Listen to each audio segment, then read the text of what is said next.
All right, welcome back to the big show. As soon as the warm weather hits, people just gather around a bonfire. It's kind of weird for a very relaxing evening with friends, right? And of course, you got to have some s'mores. You got to make sure that's part of the picture. S'mores have long been associated with the Girl Scouts.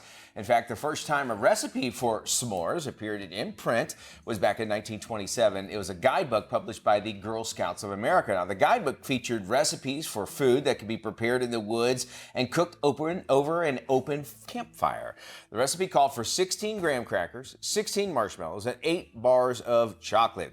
And when you eat one, you always want some more. So they come up with the name. It's a play on words. Very clever. Yeah, we have a little bit of a spin, though, on the traditional s'mores recipe. And if you have it, if you're going to maybe be planning on a bonfire, maybe the weather isn't cooperating, or you just want to do something inside, we have an indoor s'mores dip. Super easy, just like the original recipe. Here's what you're going to need. A bag of chocolate chips. Now, normally the first thing you go to is like the Nestle Toll House. Sure. Don't get those. Get like Ghirardelli's because they don't melt as well. Okay. The Nestle's doesn't. So get like Ghirardelli's milk chocolate or any kind of chocolate chips as you want.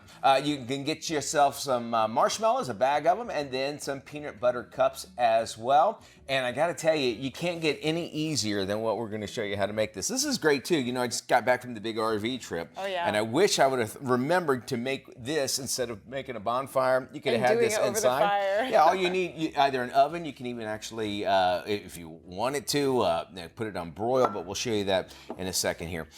First, you'll get you a pan. A cast iron pan works great. Any kind of pan, make sure that it's non-stick as well. Okay. If you do want to put down some butter or some grease or anything just so that it doesn't stick, get you that bag of Ghirardelli's chocolate chips. Oh yeah, milk chocolate's the only way to go, people. All right, and then just evenly put it in there. So far, you got it, right? Yeah, you put this in the oven for about 3, maybe 5 minutes. Okay. I should have said, too, you could throw in, if you want to, some of the... Get a little peanut butter flavor in there. You know, just add a little fun to it. Like that. You can see, just spread them around. You don't want to clump them too much close together.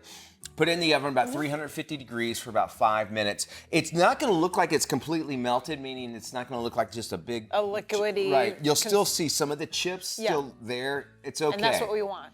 Yeah, okay. Because if you go wind up melting it all together, which is fine, so it's going to take longer, it's going to eventually melt as well. This comes the fun part. Once you come this out, you bring it back out after about 5 minutes, and then you just load it up with marshmallows. You want to help me out here? This is the fun part. I always try to get a little artistic with it. It's probably from my pizza making days. Oh, okay. Just go around the edges first, and keep in mind, it's going to, everywhere where the marshmallows are, they're going to stick. I found that out. By the way, you know what you do with your leftover marshmallows?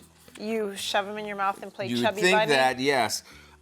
If you have raccoons in the backyard and you're trying They like marshmallows? They love marshmallows. Aww. I don't know what it is. And, all right, so once you get in there, try to cover up the... Okay, make sure all the little spaces.